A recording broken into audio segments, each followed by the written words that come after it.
അങ്ങനെ ഒരു ബീച്ച് സൈഡിൽ വെച്ചിട്ട് ദേവുവിനെയും ദേവു സ്നേഹിക്കുന്ന അരുൺ എന്ന പോലീസുകാരനെയും സച്ചിയും രേവതിയും കാണുകയാണ്. എന്നാൽ ഈ പോലീസുകാരൻ അപ്പോഴേക്കും സച്ചിയുടെ ശത്രുവായി കഴിഞ്ഞല്ലോ. അരുണിനെ ഒറ്റ നോട്ടത്തിൽ കണ്ടപ്പോ തന്നെ അത് ആ പോലീസുകാരനാണെന്നുള്ളത് സച്ചിക്ക് മനസ്സിലാവാണ്. പെട്ടെന്ന് സച്ചിയും രേവതിയും നോക്കി നിൽക്കെ തന്നെ അരുൺ ദേവുവിന്റെ കയ്യിൽ കയറി പിടിക്കുന്നുണ്ട്. ഇത് കണ്ട സച്ചിക്ക് ദേഷ്യം വരാണ്. എന്നാ പാവം രേവതി എല്ലാവരെയും ചതിച്ച് എല്ലാവരുടെയും കണ്ണ് മൂടി കെട്ടിയിട്ട് ദേവു ഇങ്ങനെയൊക്കെ ചെയ്യാണല്ലോ എന്ന് ആലോചിച്ച് അവിടെ നിന്ന് വിഷമിക്കാണ്. സച്ചി ചെന്നാ പിന്നെ എന്താ ഉണ്ടായിരിക്കാന്ന് അറിയാലോ. കാരണം അരുൺ ദേവുവിന്റെ കയ്യിലാണ് കയറി പിടിച്ചേക്കുന്നത്. സച്ചി അരുണിനെ നല്ല രീതിയിൽ തന്നെ പെരുമാറുന്നുണ്ട്. ആ ഒരു കിടിലൻ ത്രിൽ അടുപ്പിക്കുന്ന എപ്പിസോഡാണിത്. ഈ എപ്പിസോഡിന്റെ ആദ്യം തന്നെ കാണിക്കുന്നത് ദേവുവിനെയാണ് കേട്ടോ. ദേവു ആണെങ്കിൽ ഒരു കയ്യിൽ ഫോൺ പിടിച്ച് ചാറ്റ് ചെയ്യുന്നുണ്ട്, മറ്റേ കൈ കൊണ്ട് ഭക്ഷണം കഴിക്കുന്നുണ്ട്. ഇത് കണ്ടോണ്ട് വരുന്ന അമ്മ ചോദിക്കുന്നുണ്ട്, ദേവു മോളെ എന്താ ഇത്?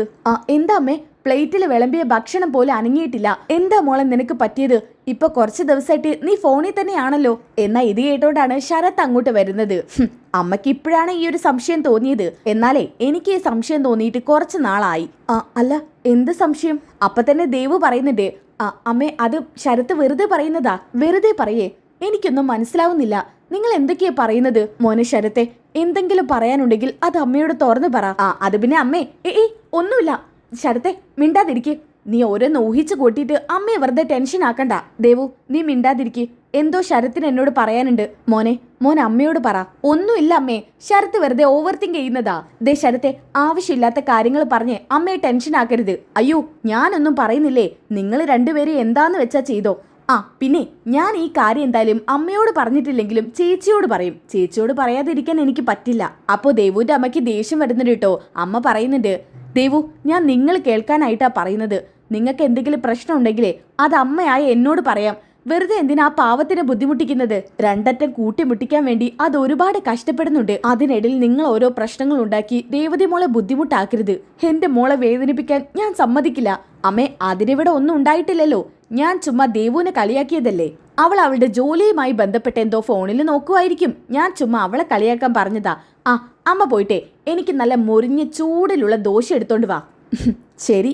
ഇതും പറഞ്ഞുകൊണ്ട് അമ്മ അടുക്കളയിലോട്ട് പോവാണ് കേട്ടോ. ആ സമയത്ത് ശരത്ത് പറയുന്നുണ്ട്, എന്താണാവോ ആ മുഖത്തൊരു ചിരി?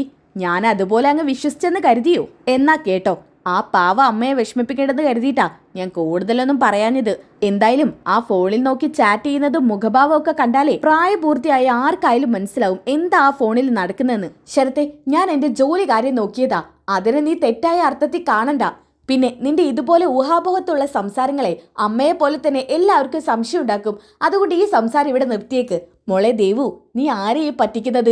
ഈ ശരത്തിനെയോ? എന്തായാലും അമ്മയോട് ഞാൻ പറയില്ല. ഈ കാര്യം ചേച്ചിയോട് പറഞ്ഞിരിക്കും. എന്തായാലും ഞാൻ നിന്നെ നന്നായിട്ട് ശ്രദ്ധിക്കുന്നുണ്ട്. അക്കൂട്ടത്തിൽ ചേച്ചിയുടെയും സച്ചേട്ടന്റെയും കൂടി ശ്രദ്ധയുണ്ടെങ്കിലേ അത് നല്ലതാ. ദേ ശരത്തെ, അമ്മ ഇപ്പൊ പറഞ്ഞു പോയത് കേട്ടില്ലേ? വെറുതെ ചേച്ചിയും കൂടി ടെൻഷൻ ആക്കണ്ട. ആ പാവത്തിന് എടുത്താ പൊങ്ങാത്ത ഭാരം തന്നെ തലയിലുണ്ട്. അതിന്റെ ഇടയിലൂടെ ഇതുപോലെ ഓരോന്ന് പറഞ്ഞങ്ങോട്ട് ചെല്ലണ്ട. നീ വിചാരിക്കുന്നത് പോലെ ഞാൻ വഴി വിട്ട് സഞ്ചരിക്കുന്നൊന്നുമില്ല. അവന്റെ സംസാരം കേട്ടാ തോന്നും ഞാൻ വേറൊരാളുമായിട്ട് ശൃംഖരിച്ചോണ്ടിരിക്കുകയെന്ന്. സത്യത്തിൽ അതല്ലേ ശരി? ഡാ എന്താ ഇവിടെ ബഹളം? വീണ്ടും നിങ്ങൾ തമ്മിൽ വഴക്കായോ? ദേ അമ്മേ, ശരത്തിനോട് അനാവശ്യം പറയാതെ മിണ്ടാതിരിക്കാൻ പറ. എന്താ ശരത്ത് നിനക്ക്? നീ പെമ്പിള്ളാരുമായിട്ടാണോ വഴക്ക് കൂടുന്നത്? അയ്യോ, ഞാൻ നിങ്ങളുമായിട്ടൊന്നും വഴക്കിടാനില്ലേ. അല്ലേനും നിങ്ങളുമായിട്ടൊക്കെ വഴക്കിട്ടാലേ ഞാൻ ജയിക്കാൻ പോകുന്നില്ല. അതറിയാലോ. അപ്പൊ പിന്നെ മിണ്ടാതിരുന്നോ. അമ്മേ എന്താ പിന്നെ ഞാൻ ഇറങ്ങട്ടെ? മോളെ നിക്ക്. ജംഗ്ഷനിലോട്ട് നീ ശരത്തിന്റെ കൂടെയല്ലേ പോകാറുള്ളത്? ശരത്ത് വരും. അയ്യോ വേണ്ടേ, ശരത്താക്കി തരാൻ നിന്നാലേ എന്റെ ഉള്ള ബസ്സും കൂടി പോവും. ഞാൻ പോവാ. മോളെ ദേവു, വേണ്ടമ്മേ, ഞാൻ ബസ് കയറി പൊയ്ക്കോളാം. എന്തിനാണ് വെറുതെ അവളുമായിട്ട് പ്രശ്നം ഉണ്ടാക്കിയത്? എന്ത് പ്രശ്നം വന്നാലും അമ്മയുടെ പെൺമക്കളുടെ ഭാഗത്താണല്ലോ. എനിക്ക് അമ്മ സപ്പോർട്ടൊന്നും തരുന്നില്ലല്ലോ. ഇനി നിനക്ക് സപ്പോർട്ട് തരാത്തതിന്റെ കുറവേ ഉള്ളൂ. ഇതും പറഞ്ഞുകൊണ്ട് നേരെ കിച്ചണിലോട്ട് പോവാണ് അമ്മ. ഓക്കെ, ഇനി അതൊക്കെ കഴിഞ്ഞിട്ട് കാണിക്കുന്നത് സച്ചിയാണ് കേട്ടോ. സച്ചിയാണെങ്കിൽ ചന്ദ്രോദയത്തിൽ നിന്ന് ഇറങ്ങാൻ വേണ്ടി നിൽക്കാണ്. രേവതി, ഞാൻ ഇപ്പൊ പോയാലേ ചിലപ്പോ കുറച്ച് ലേറ്റ് ആയിട്ടേ വരത്തുള്ളൂ. എനിക്കൊരു ലോങ് ട്രിപ്പ് കിട്ടിയിട്ടുണ്ട്. അയ്യോ ആണോ? നേരത്തെ വരുമായിരുന്നെങ്കിൽ നമുക്കൊന്ന് വീട്ടിൽ പോവാന്ന് കരുതിയിരുന്നു. എന്താ വിശേഷിച്ച്? എന്തെങ്കിലും പ്രത്യേകതയുണ്ടോ? അങ്ങനെ പ്രത്യേകതയൊന്നുമില്ല. എന്നാ പിന്നെ നീ പൊയ്ക്കോ, ഞാൻ പിന്നൊരു ദിവസം വരാം. അയ്യോ അത് വേണ്ട, പോകുകയാണെങ്കിൽ നമുക്ക് ഒരുമിച്ച് പോവാ സച്ചേട്ടാ. ഇടയ്ക്ക് അമ്മയെ കണ്ടപ്പോ അമ്മ നമ്മളോട് അങ്ങോട്ട് ചെല്ലാൻ പറഞ്ഞു. എന്തായാലും ഒഴിവ് കിട്ടോ നോക്കട്ടെ, എന്നിട്ട് നമുക്ക് ഒരുമിച്ച് അങ്ങോട്ട് ഇറങ്ങാം. ശരി. രേവതി, എന്നാ പിന്നെ ഞാൻ ഇറങ്ങട്ടെ, സമയം വൈകിക്കുന്നില്ല. അല്ല, അച്ഛനെ കണ്ടിരുന്നോ? അച്ഛൻ ഇവിടെ ഉണ്ടായിരുന്നല്ലോ. ഞാനിവിടെ ഉണ്ടേ. അച്ഛനെന്താ ഇവിടെ പണി? അതെ, എന്റെ പഴയ കുറച്ച് പുസ്തകങ്ങൾ ഇവിടെ പൊടി പിടിച്ച് കിടക്കുന്നുണ്ട്. അതൊന്ന് വൃത്തിയാക്കി വെക്കാന്ന് കരുതി. ഈ വീട്ടിനകത്ത് വേറെ പണിയൊന്നും ഇല്ലല്ലോടാ. അച്ഛാ, ഇതിന്റെ പൊക്കത്തൊക്കെ കയറി കഴിഞ്ഞാൽ ഇതൊന്ന് സ്ലിപ്പായി താഴെ വീഴില്ലേ? ഓ, അതൊക്കെ ഞാൻ ശ്രദ്ധിക്കുന്നുണ്ടടാ. അല്ല, നീ ഇതെങ്ങോട്ട് പോവാ? അച്ഛാ, എനിക്കൊരു ലോങ് ട്രിപ്പ് കിട്ടിയിട്ടുണ്ട്. ഇന്ന് പോയിട്ട് അധികം നേരം വൈകിട്ടില്ലെങ്കിൽ ഞാൻ എത്തും. അല്ലെങ്കിൽ ചിലപ്പോൾ അവിടെ തങ്ങി നാളെ വരത്തുള്ളൂ. ആണോ? ശ്രദ്ധിച്ചൊക്കെ പോണേ മോനെ. ശരി അച്ഛാ, എന്നാ പിന്നെ ഞാൻ ഇറങ്ങട്ടെ. ശരി. ഇതും പറഞ്ഞുകൊണ്ട് രവിയും രേവതിയും കൂടി യാത്ര അയക്കാണ് സച്ചിയെ. അച്ഛാ, കാപ്പി എടുക്കട്ടെ? ഏയ്, ഇപ്പൊ വേണ്ട, കുറച്ച് കഴിഞ്ഞിട്ട് മതി. അത് തന്നെ മോൾ എടുക്കണ്ട, അച്ഛൻ വന്ന് എടുത്ത് കഴിച്ചോളാം. ശരി അച്ഛാ. അങ്ങനെ രേവതി അടുക്കളയിലോട്ട് പോവാണ്. ഓക്കെ, അതൊക്കെ കഴിഞ്ഞിട്ട് കാണിക്കുന്നത് ചന്ദ്രമതിയാണ്. ചന്ദ്രമതിയാണെങ്കിൽ അലമാരയിൽ നിന്ന് ഓരോ സാരി എടുത്ത് നോക്കുകയാണ്. കല്യാണത്തിന് ഞാൻ ഏത് സാരി ഉടുക്കും? ഈ ഉള്ളതിൽ ഒരൊറ്റ എണ്ണം പോലും നല്ലതില്ല. ഷോ, ഞാൻ ഏത് സാരി ഇനി ഉടുക്കും? ആ സമയത്താണ് അലമാരയുടെ ഒരു സൈഡിലായിട്ട് ഒരു കവർ ഇരിക്കുന്നത് ചന്ദ്ര ശ്രദ്ധിക്കുന്നത്. ഇതേതാ കവറ്? ഞാൻ ഇങ്ങനെ ഒരു കവർ ഇതിനു മുമ്പ് ഇവിടെ കൊണ്ടുവച്ചിട്ടില്ലല്ലോ. ഇനി ചിലപ്പോ രവിയേട്ടൻ കൊണ്ടുവച്ചതായിരിക്കോ? എന്തായാലും നോക്കാം. ഇതും പറഞ്ഞുകൊണ്ട് ചന്ദ്രമതി ആ കവർ എടുത്ത് നോക്കുന്നുണ്ട്. സാരിയോ? ആഹാ, ഈ സാരി കൊള്ളാലോ. അല്ല, എന്നാൽ ഈ സാരി എന്റെ അലമാരയിൽ ഇങ്ങനെ വന്നുപെട്ടത് ചിലപ്പോ രവിയേട്ടൻ കൊണ്ടുവച്ചതായിരിക്കും. കൊച്ചു കള്ളൻ. എന്തായാലും രവിയേട്ടന്റെ സെലക്ഷൻ കൊള്ളാം. ഇത് പറഞ്ഞോണ്ടിരിക്കുന്ന സമയത്താണ് കേട്ടോ രവി അകത്തോട്ട് വരുന്നത്. രവിയെ കണ്ടപ്പോ തന്നെ ചന്ദ്ര നാണം കുടുങ്ങിയ രീതിയിൽ ഇങ്ങനെ ഇരിക്കാണ് കേട്ടോ. ഇത് കണ്ടിട്ട് രവിക്കൊന്നും മനസ്സിലാവുന്നില്ല. രവിയേട്ടാ. എന്താ ചന്ദ്രേ? എനിക്കൊന്നും മനസ്സിലാവില്ലെന്ന് കരുതിയോ? എന്ത് മനസ്സിലാവില്ലെന്ന്? ഓ, ഒന്നും അറിയാത്ത പോലെ. നീ എന്തൊക്കെയാ ചന്ദ്ര ഈ പറയുന്നത്? എനിക്കൊന്നും മനസ്സിലാവുന്നില്ല. എനിക്ക് മനസ്സിലായി, രവിയേട്ടന് മനസ്സിലാവണമെന്നില്ല. ഷെടാ, ഇത് വലിയ കഷ്ടമാണല്ലോ. നീ എന്താ ചന്ദ്രയെ പറയുന്നത്? എന്താ രവിയേട്ട ഇത്? രവിയേട്ടൻ തന്നെയല്ലേ സർപ്രൈസ് തന്നത്? സർപ്രൈസോ? ഞാനോ? ഞാൻ ആർക്ക് സർപ്രൈസ് കൊടുത്തു? അപ്പോ ഈ സാരി രവിയേട്ടൻ കൊണ്ടുവച്ചതല്ലേ? അല്ല, ഏത് സാരി? ദേ, ഈ സാരി. നല്ല കാര്യം, ഞാനാണ് ഈ സാരി സെലക്ട് ചെയ്തതെന്ന് നിനക്ക് തോന്നുന്നുണ്ടോ? അപ്പൊ പിന്നെ ഈ സാരി എങ്ങനെ അലമാരക്കകത്ത് വന്നത്? ഇതാരെ കൊണ്ടുവച്ചത്? എവിടെ നോക്കട്ടെ, ഏതാ സാരി? അതും പറഞ്ഞുകൊണ്ട് ആ സാരി എടുത്ത് നോക്കുന്നുണ്ട് കേട്ടോ. ഈ സാരിയാണോ? ചന്ദ്രേ, ഈ സാരി നിനക്ക് മനസ്സിലായില്ലേ? അതെനിക്ക് അറിയായിരുന്നെങ്കിൽ ഞാൻ രവിയേട്ടനോട് ചോദിക്കുമായിരുന്നോ? ചന്ദ്രേ, ഈ സാരി നമുക്ക് സച്ചിയും രേവതി മോളും തന്നതാ. സച്ചിയും രേവതിയോ? അതെ, സച്ചിയും രേവതിയും നിനക്ക് തന്ന സാരിയാ ഇത്. അവര് നിന്റെ കയ്യിൽ ഈ സാരി കൊണ്ടുതരുന്ന സമയത്തെ നീ ശ്രുതിയായിട്ട് കഷ്ടപ്പെടുത്തുമായിരുന്നു. അതിന്റെ ഇടയിലാ രേവതി മോള് നിനക്ക് ഈ സാരി കൊണ്ടു തന്നത്. ശ്രുതിയോടുള്ള ദേഷ്യത്തിന് അന്ന് നീ സാരി വാങ്ങിച്ചു വെച്ചതാ. ഇന്ന് വരെ ആ സാരി ഒന്ന് എടുത്ത് നോക്കി പോലും നീ ചെയ്തിട്ടില്ല. ഓ, ആ സാരി ആയിരുന്നോ? ഞാൻ കരുതി നിങ്ങളെങ്ങാനും എനിക്ക് വാങ്ങിച്ചു വെച്ചതായിരിക്കുമെന്ന്. ഈ സാരി എന്തായാലും എനിക്ക് വേണ്ട. ഇത് ഞാൻ ഇടാനും പോകുന്നില്ല. അതെന്താ ചന്ദ്രേ, നീ എന്താ ഈ സാരി ഉടുക്കാത്തത്? എന്റെ രവിയേട്ടാ, ഇതൊക്കെ കണ്ടാ മനസ്സിലാക്കി കൂടെ? വില കുറഞ്ഞ സാരികളാ. 1000-ന് താഴെ ഈ സാരിക്കൊക്കെ വിലയുണ്ടാവത്തുള്ളൂ. അത്തരം സാരികളൊന്നും ഞാൻ ഉടുക്കാറില്ല. ചന്ദ്രേ, നീ അതിന് ഇതിന്റെ വില നോക്കിയോ? എന്തിനാ രവിയേട്ടാ വില നോക്കുന്നത്? ഇത് കണ്ടാൽ തന്നെ മനസ്സിലാക്കി കൂടെ? 1000-ന് താഴെ ഇതിന് വിലയുള്ളൂ. ചിലപ്പോ 1000-നായിരിക്കില്ല, 500-നും താഴെ ആയിരിക്കും ആ രേവതിയല്ലേ വാങ്ങിച്ചത്. പൂക്കെട്ടുകാരിക്ക് അതിന് മുകളിൽ വാങ്ങാനുള്ള കപ്പാസിറ്റി ഒന്നും ഇല്ല. ഇതിപ്പോ സുധിയോ ശ്രീകാന്തോ ആയിരുന്നു വാങ്ങിച്ചെന്നിരുന്നെങ്കിൽ ഞാൻ എന്തായാലും ഇടുമായിരുന്നു. ദേ ചന്ദ്രേ, നിന്റെ അഹങ്കാരം ഒരു അല്പം കൂടുന്നുണ്ടെങ്കിൽ അങ്ങ് കൂടട്ടെ. എന്തായാലും ഞാൻ ഈ സാരി ഉടുക്കാൻ പോകുന്നില്ല. നീ ഈ സാരി ഉടുക്കില്ലേ? ഉടുക്കില്ലെന്ന് പറഞ്ഞില്ലേ? എന്നാ പിന്നെ ഞാനൊരു കാര്യം ചെയ്യാം, ഈ സാരി എൻ്റെ അമ്മയ്ക്ക് കൊണ്ടുപോയി കൊടുക്കാം. നിങ്ങളെ അമ്മയ്ക്കോ നിങ്ങളുടെ ആർക്കെങ്കിലും കൊണ്ടുപോയി കൊടുക്ക്. ആ സമയത്താണ് രവി അതിന്റെ വില ശ്രദ്ധിക്കുന്നത് കേട്ടോ. 3400 രൂപയാണ് ആ സാരിയുടെ വില. ചന്ദ്രേ, നീയല്ലേ പറഞ്ഞത് ഈ സാരിക്ക് 1000-ന് താഴെയായിരിക്കും വിലയെന്ന്? ഇതിന് 3400 രൂപയാ. 3400? അതെ, ഇങ്ങോട്ടൊന്ന് നോക്ക്. എവിടെ രവിയേട്ട? നോക്കട്ടെ. അയ്യോ, 3400 രൂപയുടെ സാരിയോ? എനിക്ക് തോന്നുന്നില്ല രേവതിയും സച്ചിയും ഇത്രയും വില കൊടുത്ത് ഈ സാരി വാങ്ങുമെന്ന്. ചന്ദ്രേ, ഈ വില ഇതിന്റെ മുകളിൽ ഉള്ളതാ, അല്ലാതെ അവർ എഴുതി ചേർത്തേക്കുന്നതല്ല. അല്ലേലും നിനക്ക് ഈ സാരി വേണ്ടെന്ന് പറഞ്ഞില്ലേ? എന്തായാലും അമ്മ വരട്ടെ, ആ സമയത്ത് ഈ സാരി ഞാൻ അമ്മയ്ക്ക് കൊടുത്തോളാം. ഷോ, ഇത് 3400 രൂപയുടെ സാരിയാണെന്ന് ഞാനൊന്നും ആലോചിച്ചില്ലല്ലോ. ഒന്ന് അതിന്റെ വില പോലും നോക്കിയില്ല. രവിയേട്ടൻ്റെ അമ്മ ഇതുപോലത്തെ സാരി ഒന്നും ഉടുക്കില്ലല്ലോ. അമ്മ ചിലപ്പോൾ ഉടുക്കാറുണ്ടായിരിക്കില്ല, പക്ഷെ അമ്മയുടെ അറിവിൽ ആർക്കെങ്കിലും കൊടുത്തോളൂ. വെറുതെ നീ ഉടുക്കാതെ എടുത്തു വെച്ചേക്കുന്നേക്കാളും നല്ലത് അതല്ലേ? രവിയേട്ടാ, നമ്മളെ വീട്ടിലുള്ളവരുണ്ടാകുമ്പോൾ എന്തിനാ പുറത്തേക്കൊക്കെ ഈ സാരി ഉടുക്കാൻ കൊടുക്കുന്നത്? അതിങ്ങ് തന്നേക്ക്. ഒന്നുമില്ലെങ്കിലും സച്ചി കാശ് കൊടുത്ത് 3400 രൂപയുടെ സാരിയൊക്കെ വാങ്ങിച്ചതല്ലേ, അതിങ്ങ് തന്നേക്ക് രവിയേട്ടാ. പൈസ കണ്ടപ്പോൾ അവളുടെ കണ്ണ് മഞ്ഞളിച്ചു. ഇതുവരെ അവക്കത് 1000 കുറഞ്ഞ സാരിയായിരുന്നു. ഇപ്പൊ അത് ഇഷ്ടപ്പെട്ടു. ഇവളുടെ പൈസയോടുള്ള ആർത്തി എന്നാണാവോ നിൽക്കുക. ഇതും പറഞ്ഞോണ്ട് രവി അവിടുന്ന് പോകുന്നുണ്ട് കേട്ടോ. ആ സമയത്ത് ചന്ദ്രയാണെന്നുണ്ടെങ്കിൽ ആ സാരി തിരിച്ചു മറിച്ച് കൊടുത്തു നോക്കുന്നുണ്ട്. അപ്പോ ചന്ദ്രയ്ക്ക് ഒരുപാട് അങ്ങ് ഇഷ്ടപ്പെട്ടാണ് കേട്ടോ. ഈ സാരി ചുളിഞ്ഞിരിക്കുന്നുണ്ട്, അതുകൊണ്ട് വെച്ച് നോക്കിയിട്ട് അതിന്റെ ഭംഗി അറിയുന്നില്ല. ഈ ചുളിവൊക്കെ നിർത്തി അയൺ ചെയ്യണം. രേവതി, രേവതി, ഷോ ഇവളിത് എവിടെ പോയി കിടക്കുക? രേവതി, ഇതും പറഞ്ഞുകൊണ്ട് അടുക്കളയിലോട്ട് ചെല്ലുകയാണ് കേട്ടോ ചന്ദ്ര. രേവതി ആണെങ്കിൽ തത്രപ്പാടിൽ ഓരോ പണികൾ കഴിച്ചുകൊണ്ടിരിക്കുകയാണ്. ഇത് കണ്ടപ്പോ ചന്ദ്ര ഒരു നിമിഷം അവിടെ സ്റ്റക്ക് ആവുന്നുണ്ട്. രേവതി എടുക്കുന്ന പണികളൊക്കെ ഇങ്ങനെ നോക്കിക്കൊണ്ട് നിൽക്കാൻ കേട്ടോ ചന്ദ്ര. അതിന്റെ ഇടയ്ക്ക് രേവതിയുടെ കൈ കുക്കറിൽ തട്ടി പൊള്ളുന്നുണ്ട് കേട്ടോ. ഷോ, അയ്യോ, അയ്യോ. എന്നാ ഇത് കണ്ടോണ്ട് ചന്ദ്ര അങ്ങോട്ട് വരുന്നുണ്ട്. അല്ല, എന്തോ ഒരു ശബ്ദം കേട്ടത്? ഏയ് ഒന്നുമില്ലമ്മേ. അല്ല, എന്താ നിന്റെ കയ്യില്? അത് ഒന്നുമില്ലമ്മേ. എവിടെ നോക്കട്ടെ, ഒന്ന് കാണിച്ചേ. അയ്യോ, ഇതെന്താ ചോന്നിരിക്കുന്നത്? അതിപ്പോ ഒന്ന് കുക്കറിൽ തട്ടിയതാ. ഇതൊക്കെ ശ്രദ്ധിക്കണ്ടേ രേവതി? നീ പിന്നെ എവിടെ നോക്കിയ ജോലിയൊക്കെ ചെയ്യുന്നത്? അതിനെങ്ങനെയാ? കണ്ണ് വേറെ സ്ഥലത്തും ജോലി വേറെ സ്ഥലത്തുവാ.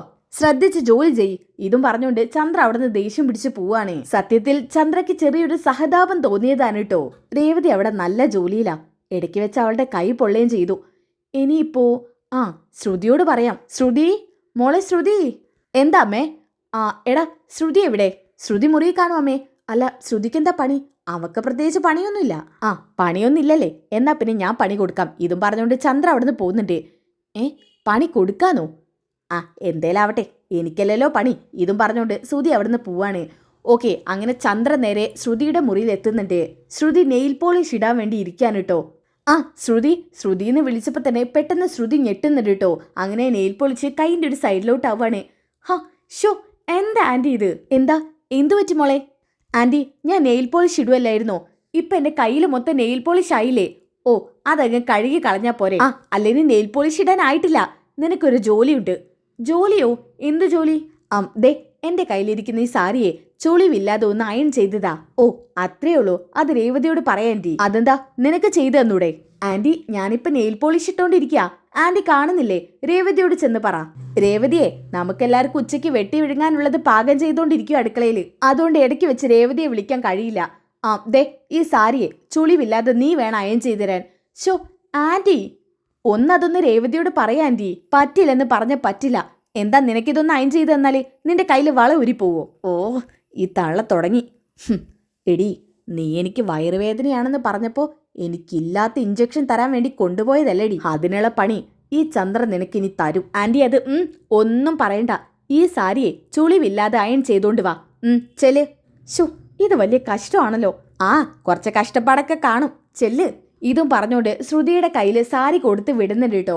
ഓക്കെ, ഇനി അതൊക്കെ കഴിഞ്ഞിട്ട് കാണിക്കുന്നത് സച്ചിയാണ്. സച്ചി ഓട്ടം കിട്ടുന്ന സ്ഥലത്തുണ്ട് കേട്ടോ. അതായത് കാറ് പാർക്ക് ചെയ്യുന്ന സ്ഥലത്ത്.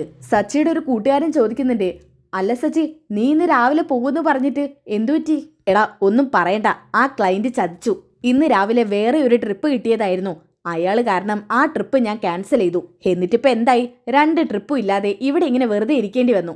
അല്ല, അയാളെന്താ വരാത്ത കാരണം? കാരണം വേറൊന്നുമല്ല, അയാൾക്ക് ഏതോ ബന്ധുവീട്ടിൽ നിന്ന് കാറ് കിട്ടിയെന്നോ അയാൾ അത് വെച്ച് പൊയ്ക്കോളാന്നൊക്കെ പറഞ്ഞു. എന്നാലും അയാൾ നമ്മുടെ മാനസികാവസ്ഥയും കൂടി ഒന്ന് ശ്രദ്ധിക്കണ്ടേ? നമ്മൾ എത്ര ട്രിപ്പ് ക്യാൻസൽ ചെയ്തിട്ടായിരിക്കും അയാളുടെ ഈ ലോങ് ട്രിപ്പ് എടുത്തിട്ടുണ്ടായിരിക്കുക. അത് ശരിയാ സച്ചി. ഇപ്പൊ ആണെങ്കിൽ ഇവിടെ ഇങ്ങനെ ഇരുന്നതോട് പ്രത്യേകിച്ച് ഓട്ടോ ഒന്നും കിട്ടുന്നുമില്ല. സമയം ഇപ്പൊ തന്നെ 1 മണിയായി. ഇനി ഇവിടെ ഇരിക്കുന്നതിൽ അർത്ഥമില്ല. ഞാനേ വീട്ടിലോട്ട് പോവാ. സച്ചി, ഇത്ര നേരത്തെ വീട്ടിൽ പോവാണോ?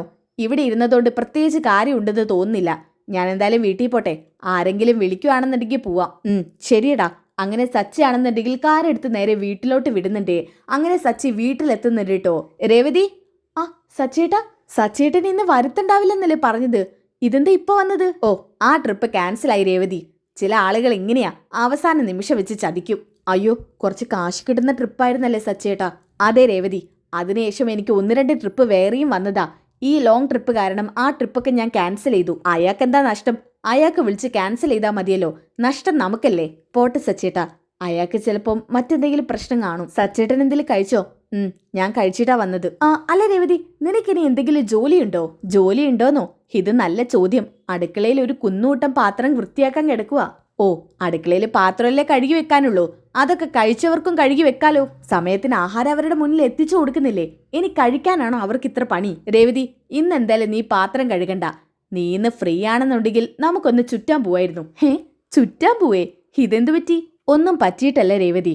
നമ്മളെ ട്രിപ്പാണെങ്കിൽ പാതി വഴി ഉപേക്ഷിച്ച് ഇങ്ങോട്ട് വന്നു. അപ്പം തൊട്ട് മനസ്സിനൊരു സുഖമില്ല. നിന്നെ വേറെ എവിടേക്കെങ്കിലും കൊണ്ടുപോയിട്ട് നമുക്ക് ബീച്ചിലൊന്ന് പോയിട്ട് വന്നാലോ? എന്തിനാ ബീച്ചിൽ പോകുന്നത്? അവിടെ വെച്ച് ആരെങ്കിലും ആയിട്ട് വഴക്കുണ്ടാക്കാനാണോ?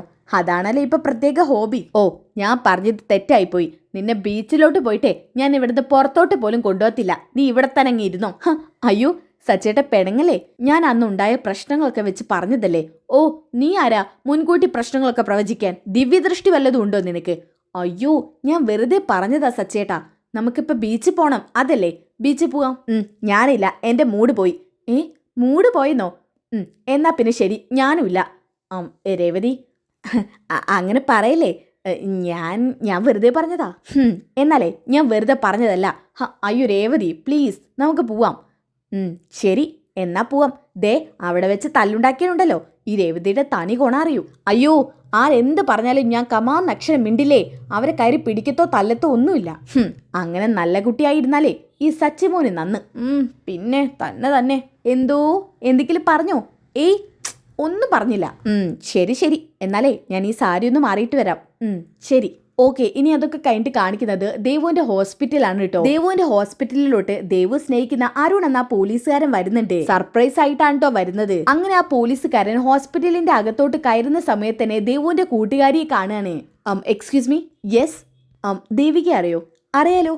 ആരാ? ദേവികയുടെ ഒരു ഫ്രണ്ടാ. ഈ ഫ്രണ്ടിന്റെ പേര് അരുൺ എന്നാണോ? അതെ. എങ്ങനെ അറിയാം? ഓ, അപ്പൊ മറ്റേ പുള്ളി പറഞ്ഞ ആ പുള്ളിയാണ് ഈ പുള്ളി. എന്ത് പുള്ളിയോ? ഒന്നുമില്ല, സാർ ഇവിടെ ഇരുന്നോ, ഞാൻ ദേവുവിനെ വിളിച്ചോണ്ട് വരാം. ശരി, വളരെ ഉപകാരം. അങ്ങനെ ദേവുവിനെ വിളിക്കാൻ വേണ്ടി ദേവുവിന്റെ കൂട്ടുകാരി പോകുന്നുണ്ട് കേട്ടോ. ദേവു. ആ എന്താടി? അല്ല, നീ തിരക്കിലാണോ? ആ ചെറിയ തിരക്കിലാ. നിന്നെ കാണാൻ ഒരാൾ വന്നിട്ടുണ്ട്. ആരാ? ചേച്ചിയാണോ? ചേച്ചിയാണെങ്കിൽ ഒരു 10 മിനിറ്റ് ഞാൻ ഇപ്പൊ വരാന്ന് പറ. അയ്യോ, അതിന് ചേച്ചിയല്ലേ വന്നിരിക്കുന്നത്. പിന്നാരാ? അമ്മയാണോ? അമ്മയോ അല്ല. അമ്മയോ അല്ലേ? പിന്നാരാ വന്നത്? അത് പിന്നെ നിന്റെ വുഡ്ബിയാ. വുഡ്ബിയോ? അതേനേ. എന്താ നീ ഒന്നും അറിയാത്ത പോലെ? നിന്റെ ചെറുക്കൻ അരുണില്ലേ, അവൻ വന്നിട്ടുണ്ട്. അരുണേട്ടനോ? അരുണേട്ടൻ എന്താ ഇവിടെ? അത് ശരി, അപ്പൊ അയാള് നീ വിളിച്ചിട്ട് വന്നതല്ലേ? അയ്യോ, അരുണേട്ടനോട് ഞാൻ പുറത്ത് വെച്ച് കാണാന്നാ പറഞ്ഞത്, ഇങ്ങോട്ട് വരണ്ടെന്ന് പറഞ്ഞതാ. എന്തായാലും പുള്ളി താഴെ നിൽക്കുന്നുണ്ട്, നീ ഒന്ന് ചെന്ന് നോക്ക്. ഈ വർക്ക് കംപ്ലീറ്റ് ആയിട്ടില്ല, അതിനിടയ്ക്ക് ഞാൻ എങ്ങനെയാ വരിക? അതിങ്ങ് തന്നേക്ക്. എന്തായാലും ഒരാള് കാത്തു നിൽക്കല്ലേ, നീ ഒന്ന് ചെന്ന് നോക്ക്. ശരി. അങ്ങനെ ദേവു നേരെ അരുണിനെ കാണാൻ വേണ്ടി താഴോട്ട് ഇറങ്ങുന്നുണ്ട്. അരുണാണെങ്കിൽ ഒരു ഭാഗത്ത് ഇരിക്കുന്നുണ്ട് കേട്ടോ. അങ്ങോട്ടേക്ക് ദേവു ചെല്ലുന്നുണ്ട്. അരുണേട്ടാ. ആ ദേവു. അരുണേട്ടൻ എന്താ ഇവിടെ? അത് ശരി, സാധാരണ ഹോസ്പിറ്റലിൽ എന്തിനാ ആളുകൾ വരുന്നത്? അതിനു വേണ്ടി വന്നു. അയ്യോ, അരുണേട്ടൻ എന്താ പറ്റിയത്? അയ്യോ, ഞാൻ വെറുതെ പറഞ്ഞതാണേ, എനിക്കൊന്നും പറ്റിയിട്ടില്ല. ഇനി നീ വെറുതെ അതാലോചിച്ച് ടെൻഷൻ ആവണ്ട. പിന്നെ എന്തിനാ അങ്ങനെ പറഞ്ഞത്? ചുമ്മാ വെറുതെ ഓരോന്ന് ടെൻഷനാക്കാൻ പറഞ്ഞോളൂ. ഓ, ഹോസ്പിറ്റലിലോട്ട് വന്നു എന്ന് പറഞ്ഞപ്പോ തന്നെ ഇങ്ങനെയാണെങ്കിൽ എന്തെങ്കിലും സംഭവിച്ച് എങ്ങനെയുണ്ടാവും? അങ്ങനെയൊന്നും പറയാതെ അരുണേട്ടാ. അയ്യോ, ഞാനൊന്നും പറയുന്നില്ലേ. അല്ല, അരുണേട്ടൻ എന്തിനാ വന്നത്? അത് നല്ല ചോദ്യം. നിന്നെ കാണാൻ. അല്ലാതെ ഞാൻ എന്തിനാ ഇവിടെ വന്ന് നിൽക്കുന്നത്? അരുണേട്ടാ, നമുക്ക് പുറത്ത് വെച്ച് കാണാന്നല്ലേ ഞാൻ പറഞ്ഞത്. ആരെങ്കിലും കണ്ടാ എന്ത് വിചാരിക്കും? അരുണേട്ടൻ തൽക്കാലം പോവാൻ നോക്ക്. അത് ശരി, ഞാൻ വന്നിരിക്കുന്നതേ ഞാൻ കെട്ടാൻ പോകുന്ന പെണ്ണിനെ കാണാൻ വേണ്ടിയാ. ഞാൻ സ്നേഹിക്കുന്ന പെണ്ണിനെ ഞാൻ കാണാൻ വന്നതിൽ ഇവിടെ ആർക്കാ കുഴപ്പം? എന്നാ അതൊന്നും എനിക്ക് അറിയണല്ലോ. അയ്യോ അരുണേട്ടാ, ഇവിടെ പോലീസ് മുറിയൊന്നും എടുക്കണ്ട. അരുണേട്ടൻ എന്നെ കണ്ടില്ലേ? ഇനി അരുണേട്ടൻ പോവാൻ നോക്ക്, നമുക്ക് പുറത്ത് എവിടെയെങ്കിലും വെച്ച് കാണാം. ഷെടാ, ഇത് വലിയ കഷ്ടമാണല്ലോ. നിന്നെ ഒന്ന് കണ്ട് കുറച്ചു നേരം സംസാരിച്ചിട്ട് പോവാന്നാ കരുതിയത്. ഇതിപ്പോ നീ വന്നപാടെ എന്നെ ഓടിക്കുകയാണോ? അരുണേട്ടാ, ഞാൻ പറഞ്ഞത് മറ്റൊന്നും കൊണ്ടല്ല. ചിലപ്പോ ചേച്ചി വരാനുള്ള സാധ്യതയുണ്ട്. ഓ, നിന്റെ ഒരു ചേച്ചി. എല്ലാ കാര്യത്തിനും ഇങ്ങനെ ചേച്ചിയെ പേടിക്കേണ്ട ആവശ്യമുണ്ടോ? അതെ, ചേച്ചിയല്ലേ നിനക്ക് പേടി. ചേച്ചി ഇങ്ങോട്ട് വരുമെന്നാണല്ലോ പറഞ്ഞത്. എന്നാ പിന്നെ നമുക്ക് വേറെ എവിടേക്കെങ്കിലും പോവാം. അയ്യോ അരുണേട്ടാ, ഇപ്പൊ എനിക്ക് വരാൻ പറ്റില്ല. അതെന്താ വന്നാൽ? ഇപ്പൊ ഡ്യൂട്ടി ടൈം അല്ലേ? ഞാനും ഡ്യൂട്ടിയിലായിരുന്നു. പക്ഷെ നിന്നെ കാണണമെന്നുള്ള ആഗ്രഹം തോന്നിയതുകൊണ്ട് ഡ്യൂട്ടി ഒഴിവാക്കി വന്നതാ. നിനക്കും വേണമെങ്കിൽ അതുപോലെ ഒന്ന് സഹകരിക്കാം. ദേവു, എനിക്ക് നിന്നോട് മനസ്സ് തുറന്ന് കുറച്ച് സംസാരിക്കണം. നീ എന്റെ കൂടെ വാ. കുറച്ചു നേരം നമുക്ക് മനസ്സ് തുറന്ന് എവിടെയെങ്കിലും ഇരുന്ന് സംസാരിക്കാം. എന്റെ മൈൻഡിന് ഒട്ടും ഓക്കെയല്ല. ഇന്നൊരുത്തൻ എന്നെ സ്റ്റേഷനിൽ വന്ന് വിളിച്ചിട്ടാ പോയത്. ഇവിടുത്തെ ഒരു റൗഡിയാണെന്നാ അന്വേഷിച്ച പറയാൻ പറ്റിയത്. എന്തായാലും അവന്റെ റൗഡിത്തരം ഞാൻ നിർത്തി കൊടുക്കും. അരുണേട്ടാ, ഇങ്ങോട്ട് വന്നപ്പോ തന്നെ ഓരോ റൗഡികളെ കൊണ്ട് പ്രശ്നം ഉണ്ടാക്കുകയാണോ? എന്റെ മോളെ, നിനക്ക് എന്നെ അറിഞ്ഞൂടെ? ഞാൻ അന്യായം കണ്ട അവിടെ പ്രതികരിക്കും. അങ്ങനെയുള്ള കൂട്ടത്തിലായതുകൊണ്ട് എപ്പോഴും ട്രാൻസ്ഫർ കിട്ടാറാ പതിവ്. ആ കാര്യം എനിക്കറിയാം. അല്ല, സമയം വൈകിക്കണ്ട, നീ പോയിട്ട് പെട്ടെന്ന് വാ. ഞാൻ നോക്കട്ടേന്നല്ല, പെട്ടെന്ന് പോയിട്ട് വാ. ഇതും പറഞ്ഞുകൊണ്ട് ദേവു ആണെങ്കിൽ അവിടെ നിന്ന് പോവാണ് കേട്ടോ. ഓക്കെ, ഇനി അതൊക്കെ കഴിഞ്ഞിട്ട് കാണിക്കുന്നത് ബീച്ചാണ്. ബീച്ചില് ദേവുനെയും അരുണിനെയും കാണിക്കുന്നുണ്ട്. ദേവു, ദേവു ഇത്ര നേരമായിട്ടും എന്നോടൊന്നും ചോദിച്ചില്ലല്ലോ. ഞാൻ അങ്ങോട്ട് ഓരോന്ന് ചോദിക്കാന്നല്ലാതെ ഫോണിലൂടെ സംസാരിക്കാൻ മിടിക്കുകയാണല്ലോ. എന്താ അത് നേരിട്ടില്ലാത്തത്? അത് അരുണേട്ട, നേരിട്ട് കാണുമ്പോൾ എൻ്റെ മുഖത്തോട്ട് പോലും ഒന്ന് ശരിക്കും നോക്കുന്നില്ല കേട്ടോ. അല്ല, ഇനി എന്നെ ഇഷ്ടപ്പെടാനായിട്ടാണോ മുഖത്തോട്ട് നോക്കാത്തത്? അയ്യോ, എന്തൊക്കെയാ അരുണേട്ട ഈ പറയുന്നത്? ഇതിനു മുമ്പും അരുണേട്ടനെ ഞാൻ കണ്ടിട്ടില്ലേ, സംസാരിച്ചിട്ടില്ലേ, ഇതുപോലെ നമ്മൾ കുറേ സമയം ചെലവഴിച്ചിട്ടില്ലേ? അതൊക്കെ ശരിയാണ്. എന്നാലും ഇപ്പം എന്താ ഒരു ഡിസ്റ്റൻസ്, ഇതുവരെ ഇല്ലാത്തൊരു ഡിസ്റ്റൻസ്? അത് വേറൊന്നും കൊണ്ടല്ല അരുണേട്ടാ. ഇന്ന് രാവിലെ തന്നെ ശരത്തിനൊരു സംശയം തോന്നിയ രീതിയിൽ പ്രകടിപ്പിച്ചിരുന്നു. അവന് നല്ല സംശയമുണ്ട്. ആണോ? ശരത്തിന് സംശയം തോന്നിയോ? അതെ. അയ്യോ, ശരത്തിന് സംശയം തോന്നുന്ന രീതിയിലൊന്നും നീ എന്നെ വിളിക്കാൻ നിൽക്കണ്ട. ഞാൻ പരമാവധി നോക്കുന്നുണ്ട്. പക്ഷേ അവനിപ്പോൾ പഠിക്കാൻ വേണ്ടി ഏത് സമയം വീട്ടിൽ തന്നെ ഇരിക്കുക. അതുകൊണ്ട് എൻ്റെ മേളിൽ എപ്പോഴും അവനൊരു കണ്ണുണ്ട്. എന്തായാലും അവനെ സൂക്ഷിച്ചോ. ചിലപ്പോൾ നമ്മൾ തമ്മിലുള്ള ഇഷ്ടേ നിന്റെ ചേച്ചിയോടും ആ ചേച്ചിയുടെ ഭർത്താവില്ലേ അവരോടും പറയും. ഇന്ന് ശരത്ത് അമ്മയ്ക്ക് ചെറിയ സൂചന കൊടുത്തു. പിന്നെ എന്നോട് പറയോ ഈ കാര്യം എന്തായാലും ചേച്ചിയോട് പറയുന്നു. അയ്യോ, അവൻ അങ്ങനെ പറഞ്ഞോ? അതെ. ഈ ചേച്ചിയുടെ ഭർത്താവ് ആള് കുഴപ്പക്കാരനാണെന്നല്ലേ പറഞ്ഞത്? കുഴപ്പക്കാരനാണെന്നല്ല, പക്ഷേ ഇത് അറിഞ്ഞു കഴിഞ്ഞാൽ സച്ചേട്ടൻ എങ്ങനെ പ്രതികരിക്കുന്ന അറിഞ്ഞൂടാ. എന്താ പേര് പറഞ്ഞത്? സച്ചി. സച്ചി. ഞാനിന്ന് രാവിലെ ഒരുത്തനെ ഇടിച്ചെന്ന് പറഞ്ഞില്ലേ, അയാളുടെ പേരും സച്ചിന്നാ. അയ്യോ, അത് സച്ചേട്ടനാണോ? അങ്ങനെ ആവാൻ സാധ്യതയില്ല. ഇഷ്ടം പോലെ സച്ചി എന്ന് പേരുള്ളവരുണ്ടാവില്ലേ? എന്തായാലും സച്ചേട്ടനെ സൂക്ഷിക്കണം വരനേട്ടൻ. നിന്റെ പറച്ചിൽ കേട്ടാ തോന്നും അയാൾ എന്നെ തൂക്കിയെടുത്ത് തോട്ടിലോട്ട് എറിയുന്നു. സച്ചേട്ടന് വേണമെങ്കിൽ അതിനും മടിക്കില്ല. പിന്നെ കാണിക്കുന്നത് രേവതിയും സച്ചിയാണ് കേട്ടോ. രേവതിയും സച്ചിയും കാറിൽ ബീച്ചിൽ വന്ന് ഇറങ്ങാണ്. കാറിൽ നിന്ന് ഇറങ്ങി അവർ രണ്ടുപേരും നടന്നു വരുന്നുണ്ട്. രേവതി, ദേ ആ തിരമാല നോക്കി. അത് കണ്ടിട്ട് നിനക്ക് എന്ത് തോന്നുന്നു? തിരമാല കണ്ടിട്ട് എന്ത് തോന്നാൻ? ആ തിരമാല പോലെയാ രേവതി നമ്മുടെ ജീവിതം മാറി മറിഞ്ഞുകൊണ്ടിരിക്കുന്നത്. ഓരോ ദിവസം ഓരോ രീതിയിലുള്ള തിരമാലകൾ അല്ല രേവതി? പ്രശ്നം ഉണ്ടാക്കാൻ അങ്ങോട്ട് ചെന്നിട്ടല്ലേ? അത് ശരി. അപ്പൊ ഞാനാണോ പ്രശ്നം ഉണ്ടാക്കാൻ വരുന്നത്? സച്ചേട്ടനായിരിക്കില്ല, അവരായിരിക്കും. അല്ലേലും സച്ചേട്ടനെ മാത്രമേ പ്രശ്നങ്ങളുള്ളൂ. രേവതിയെ ചങ്കിക്കുത്തി സംസാരിക്കല്ലേ? സംസാരിക്കുന്നില്ലേ? അല്ലേലും ഞാൻ സംസാരിക്കുന്നതാണല്ലോ പ്രശ്നം. എന്റെ പൊന്ന് രേവതി, നമ്മളിപ്പോ വഴക്കുണ്ടാക്കാനാണോ ഇവിടേക്ക് വന്നത്? ഞാനാണോ പ്രശ്നം ഉണ്ടാക്കിയത്? മതി മതി, നിർത്ത്. ഞാനാണ് പ്രശ്നം ഉണ്ടാക്കിയത്. അതെ, അതൊക്കെ വിട്. നമുക്കേ ഒരു ജ്യൂസ് കുടിച്ചിട്ട് വരാം, നീ വാ. ഇതും പറഞ്ഞുകൊണ്ട് സച്ചിയാണെങ്കിൽ ഒരു കാലെടുത്ത് മുന്നോട്ട് വെക്കുന്നുണ്ട് കേട്ടോ. രേവതിയുടെ കയ്യിൽ പിടിക്കുന്നുണ്ട്. പെട്ടെന്നാണ് സച്ചി ഒരു കാര്യം ശ്രദ്ധിക്കുന്നത്. അതായത് ദേവുവിനെയും ആ പോലീസുകാരനെയും. ആ പോലീസുകാരനെ ദേവുവിന്റെ കൂടെ കണ്ടപ്പോൾ തന്നെ ആകെ ഷോക്കാവാണ് കേട്ടോ സച്ചി. ഇത് ദേവു അല്ലേ? ദേവുവിന്റെ കൂടെ ആ പോലീസുകാരനാണല്ലോ. സച്ചേട്ടാ നടക്ക്. സച്ചേട്ടൻ എന്താ നോക്കുന്നേ? രേവതി, ദേ അങ്ങോട്ട് നോക്കി. അത് ദേവു അല്ലേ? അയ്യോ, അത് ദേവു ആണല്ലോ. സച്ചേട്ടാ, ഈ ദേവുവിന്റെ കൂടെ ആരാ? ഇതവനാ, ആ റാസ്കള്. സച്ചേട്ടാ, ആരാന്ന് പറ. അല്ലെങ്കിൽ സച്ചേട്ടൻ ഇങ്ങോട്ട് നിൽക്ക്, ഞാൻ അവളോട് ചെന്ന് ചോദിക്കാം. വേണ്ട. ഞാൻ രാവിലെ കാലത്ത് പറഞ്ഞില്ലേ രേവതി, നോ പാർക്കിംഗ് ഏരിയയിൽ കാർ നിർത്തിയതിന് എന്റെ കാർ പിടിച്ചോണ്ട് പോയവൻ അവനാണ് ദേവുവിന്റെ കൂടെ നിൽക്കുന്നത്. എന്ത്? പോലീസോ? പോലീസ് എന്താ ദേവുവിന്റെ കൂടെ? അയ്യോ, ദേവുവിന് എന്തെങ്കിലും പ്രശ്നം ഉണ്ടായി കാണോ സച്ചേട്ടാ? സച്ചേട്ടനൊന്ന് വന്നേ. നിക്ക് രേവതി, നിനക്ക് അവരെ രണ്ടുപേരെയും കണ്ടിട്ട് ഒന്നും തോന്നുന്നില്ലേ? എന്ത് തോന്നാൻ? നിൽക്കുന്നത് പോലീസല്ലേ? ഇനി ദേവുവിന്റെ ഭാഗത്ത് നിന്ന് എന്തെങ്കിലും തെറ്റുണ്ടായിട്ടുണ്ടോ എന്ന് അറിയണം. കഷ്ടം തന്നെ രേവതി. നീ ശരിക്കൊന്നും അവരുടെ അടുത്തോട്ട് നോക്കിയേ. അവരുടെ രണ്ടുപേരുടെയും സംസാരം കണ്ടോ? ദേവുവിന്റെ മുഖത്തോട്ടൊന്ന് നോക്ക്. അവൾ നല്ല സന്തോഷത്തിലാണല്ലോ സച്ചേട്ടാ. അവര് തമ്മിൽ എന്താന്ന് അറിയണം. നീ വാ രേവതി. ഇത് പറഞ്ഞുകൊണ്ടിരിക്കുന്ന സമയത്ത് തന്നെയാണ് കേട്ടോ ദേവുവിന്റെ കയ്യില് അരുൺ പിടിക്കുന്നത്. അയ്യോ അരുണേട്ടാ, ആരെങ്കിലും കാണും. ഞാൻ അതിന് വേറൊന്നും ചെയ്തില്ലല്ലോ. നിന്റെ കയ്യിലൊന്ന് പിടിക്കുന്നല്ലേ ഉള്ളൂ. എന്നാലും വേണ്ട, എനിക്ക് പേടിയാ. ഇത് വല്ലാത്തൊരു പേടിയാണ് കേട്ടോ. ഞാനേ ഒരു പോലീസുകാരനാ. എനിക്കില്ലാത്ത പേടിയാണോ നിനക്ക്? ആ കൈ ഇങ്ങ് തന്നെ. ഇതും പറഞ്ഞുകൊണ്ട് കൈ പിടിക്കുന്നുണ്ട് കേട്ടോ. ഇത് കണ്ടപ്പോ തന്നെ സച്ചിക്ക് ദേഷ്യം വരാണ്. സച്ചിയേട്ടാ, അവൻ ദേവുവിന്റെ കൈ കയറി പിടിച്ചു. ഇപ്പം നിനക്ക് ക്ലിയർ ആയല്ലോ, രണ്ടുപേരും പ്രണയത്തിലാ. എന്നാലും സജ്ജേട്ടാ, ദേവുവിന്റെ ഭാഗത്ത് നിന്ന് ഇങ്ങനെ ഒരു നീക്കം ഉണ്ടാവുമെന്ന് ഞാൻ പ്രതീക്ഷിച്ചില്ല. രേവതി, അവൻ കൈ കയറി പിടിച്ചേക്കുന്ന കണ്ടോ? ഇത് പറഞ്ഞുകൊണ്ടിരിക്കുമ്പോൾ വിഷയം മാറ്റാൻ വേണ്ടി ദേവ് പെട്ടെന്ന് കൈ ഇങ്ങനെ വിടുന്നുണ്ട് കേട്ടോ. എന്നിട്ട് പറയുന്നുണ്ട്, അരുണേട്ടാ, നമുക്കൊരു ഐസ്ക്രീം കഴിച്ചാലോ? ഐസ്ക്രീമോ? അതിനെന്താ, വാങ്ങിച്ചോ. ഒരു കാര്യം ചെയ്യാം, ഞാൻ വാങ്ങിക്കാം. അരുണേട്ടൻ വാങ്ങിക്കണ്ട. അരുണേട്ടൻ ആരെങ്കിലും കണ്ടാൽ മനസ്സിലാവും. ഞാനാവുമ്പോൾ എന്നെ തിരിച്ചറിയാനൊന്നും പോകുന്നില്ലല്ലോ. അതൊന്നും കുഴപ്പമില്ലെന്നേ. അതൊക്കെ കുഴപ്പമുണ്ട്, ഞാൻ പോയി വാങ്ങിക്കോളാം. ഇതും പറഞ്ഞ് ദേവു ആണെന്നുണ്ടെങ്കിൽ ഐസ്ക്രീം വാങ്ങിക്കാൻ വേണ്ടി തൊട്ടിപ്പുറത്തേക്ക് പോവാണ് കേട്ടോ. അരുൺ അവിടെ തന്നെ നിൽക്കുന്നുണ്ട് കേട്ടോ. ആ സമയത്താണ് സച്ചി അങ്ങോട്ടേക്ക് ദേഷ്യം പിടിച്ചെത്തുന്നത്. എന്നിട്ട് സച്ചി അരുണിന്റെ മുന്നിൽ നിന്ന് ദേഷ്യപ്പെട്ട് നോക്കുന്നുണ്ട് കേട്ടോ. ആ സമയത്ത് അരുണിന് ദേഷ്യം വരുന്നുണ്ട്. എന്താടാ നീ എന്താ ഇവിടെ? സാറെന്താണാവോ ഇവിടെ? അത് എനിക്ക് പല ആവശ്യങ്ങളും ഉണ്ടാവും. നീ എന്തിനാ ഇപ്പം ഇങ്ങോട്ട് വന്നത്? ചുമ്മാ സാറേ, ഇതിലൂടെ പോയപ്പോൾ സാർ ഇവിടെ ഇങ്ങനെ നിൽക്കുന്ന കണ്ടു. അപ്പോൾ ഒരു കമ്പനി തരാന്ന് കരുതി. കമ്പനി തരാൻ നീ ആരടാ, എൻ്റെ വെപ്പാട്ടിയോ? സാറേ, സംസാരമൊക്കെ അല്പം ശ്രദ്ധിച്ചിട്ടാവാം. ശ്രദ്ധിച്ചില്ലെങ്കിൽ നീ എന്ത് ചെയ്യടാ, പറടാ, എന്ത് ചെയ്യുന്നു? അപ്പൊ രേവതി പറയുന്നുണ്ട്, പോലീസാണെന്നൊന്ന് നോക്കണ്ട, അവന്റെ കരണം നോക്കിയൊരെണ്ണം കൊടുക്ക് സച്ചേട്ടാ. ഇത് കേട്ടപ്പോ സച്ചി ചിരിക്കുന്നുണ്ട് കേട്ടോ. അപ്പൊ അരുൺ പറയുന്നുണ്ട്, ദേ പെണ്ണുപിള്ള. എന്ത് പെണ്ണുപിള്ളാന്നോ? പെണ്ണുപിള്ളന്നൊക്കെ സാറിന്റെ വീട്ടിൽ പോയി വിളിച്ചോ? ആ സംസ്കാരം നമുക്ക് ചേർന്നിട്ടുള്ളതല്ലേ സാറേ. എടാ, നീ കുറെ നേരമായാലും ഇവിടെ കിടന്ന് ഷൈൻ ചെയ്യുന്നത്. നീ ആരാന്നാ നിന്റെ വിചാരം? എനിക്ക് വേണമെങ്കിലേ ഇല്ലാത്ത കേസ് ചുമത്തി നിന്നെ സ്റ്റേഷനിലോട്ട് കൊണ്ടുപോവാം, വേണോടാ? ഇല്ലാത്ത കേസ് ചുമത്തി സാർ എന്നെ കൊണ്ടുപോകുന്നത് എനിക്കൊന്ന് കാണണല്ലോ സാറേ. ഡാ, നീ കൂടുതൽ കയറി കളിക്കാൻ നിൽക്കണ്ട. കളിച്ചാ കൊന്നുകളയും ഞാൻ.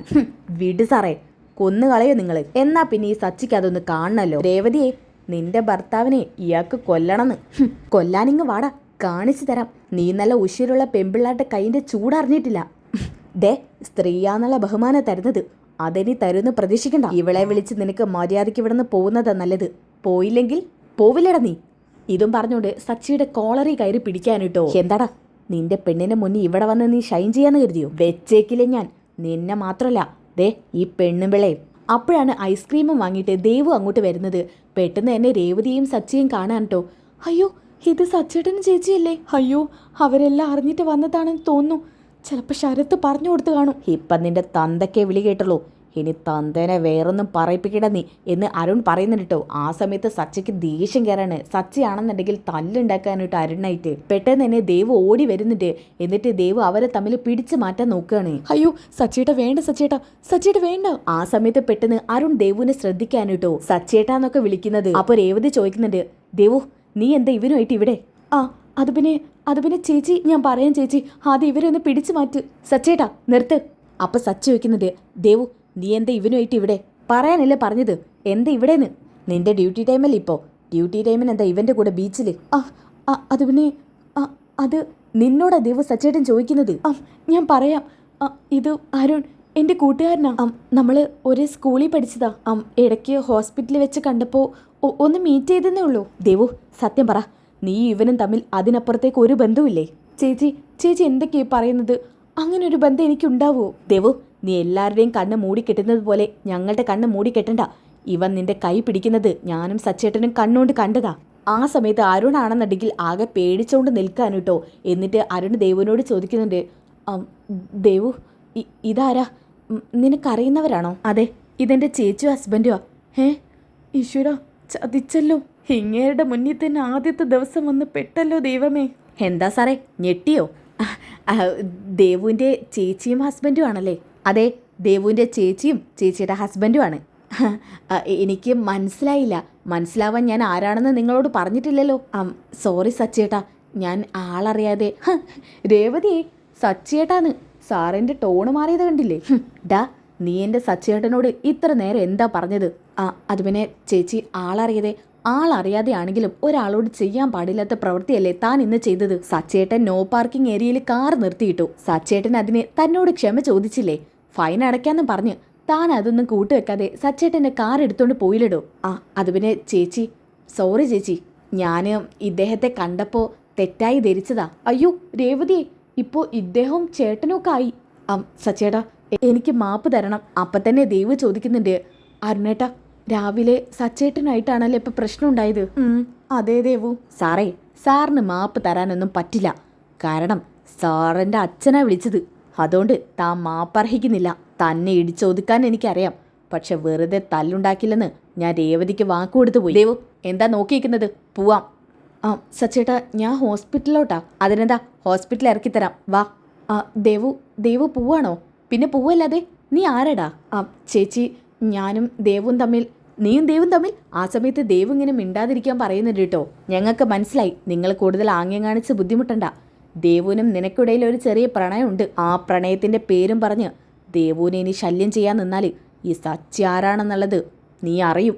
സച്ചേട്ടാ, ദേവു ഒന്നും പറയണ്ട. ഇവനല്ലാതെ നിനക്ക് പ്രണയിക്കാൻ മറ്റാരും കിട്ടിയില്ലേ? വേറെ ആരായിരുന്നെങ്കിലും അവരെക്കുറിച്ച് അന്വേഷിച്ച് നല്ല ബന്ധമാണെങ്കിൽ ഞാനും രേവതി മുന്നിൽ നിന്ന് നടത്തി തരുമായിരുന്നു. പക്ഷെ ഇവനെ പോലെ നന്മയും നേരും ഇല്ലാത്തവന് നിന്നെ വിവാഹം കഴിച്ചു കൊടുക്കില്ല. അപ്പോൾ അരുൺ പറയുന്നുണ്ട്, അയ്യോ സച്ചേട്ടാ, ക്ഷമിക്കണം സച്ചേട്ടാ, എനിക്ക് ആളറിയാതെ ആണെങ്കിലും മനുഷ്യത്വം എന്ന് പറഞ്ഞൊരു സംഭവം ഉണ്ടെങ്കിൽ നീ ഒരിക്കലും ആളുകളോട് ഇങ്ങനെ ചെയ്യില്ല. അതുകൊണ്ട് സാറേ, ദയവ് ചെയ്ത് ഞങ്ങളുടെ ജീവിതത്തിൽ നിന്ന് അങ്ങ് ഒഴിഞ്ഞു മാറി തന്നേക്ക്, ഇല്ലെങ്കിൽ സച്ചിയുടെ വേറൊരു മുഖം നീ കാണും. ദേവു ഇതിവിടം കൊണ്ട് നിർത്തിക്കൊള്ളണം. അപ്പം രേവതി പറയുന്നുണ്ട്, ദേവു ഇനി നിന്നെ ഞങ്ങൾ ഓരോ നിമിഷം വാച്ച് ചെയ്യും. ഇവന്റെ കൂടെ എവിടെങ്കിലും വെച്ച് കണ്ട സച്ചേട്ടനെ തല്ലിയവനെ ഇവൻ. എന്തായാലും ഇവന്റെ കൂടെ പൊന്നുമോള് പോവാന്ന് കരുതണ്ട. ഞങ്ങളൊക്കെ കണ്ടുപിടിക്കുന്ന നല്ലൊരു ചെറുക്കനെ വിവാഹം കഴിച്ചാൽ മതി. ആ സമയത്ത് ദേവുവിന് ആകെ വിഷമാവാണ് കേട്ടോ. ദേവുവിനെയും കൂട്ടി സച്ചിയും രേവതി അവിടുന്ന് പോവാണ്. ഛേ, ഞാൻ എന്ത് പണിയാ ദൈവമേ ചെയ്തത്. ആറ്റ് നോറ്റൊരു പെണ്ണിനെ പ്രണയിച്ചതാ, അതും കൈവെള്ളിന്ന് തെറിച്ചു പോകുന്ന അവസ്ഥയാണല്ലോ. ദേവുവിനെ ഇനിയിപ്പോൾ എങ്ങനെയൊന്ന് കാണാൻ പറ്റുക? അല്ലേനും എനിക്ക് എടുത്തുചാട്ടം കൂടുതലാ. ഷോ, എന്നാലും എൻ്റെ ഗതികേടിന് ഇവളുടെ ചേച്ചിയുടെ ഏട്ടൻ തന്നെ എൻ്റെ മുന്നിൽ വന്ന് പെട്ടല്ലോ. ആ കുരങ്ങനെ എൻ്റെ കൈ കിട്ടിയിരുന്നില്ലെങ്കിൽ എനിക്ക് ദേവുവിന് ഇപ്പം നഷ്ടപ്പെടില്ലായിരുന്നു. എന്തായാലും ദേവുവിനെ പോലെ ഒരു സുന്ദരി പെണ്ണിനെ എനിക്ക് കിട്ടാൻ പാടാ. അതുകൊണ്ട് എങ്ങനെയെങ്കിലും ദേവുവിനെ മുറുകെ പിടിച്ചേ പറ്റൂ.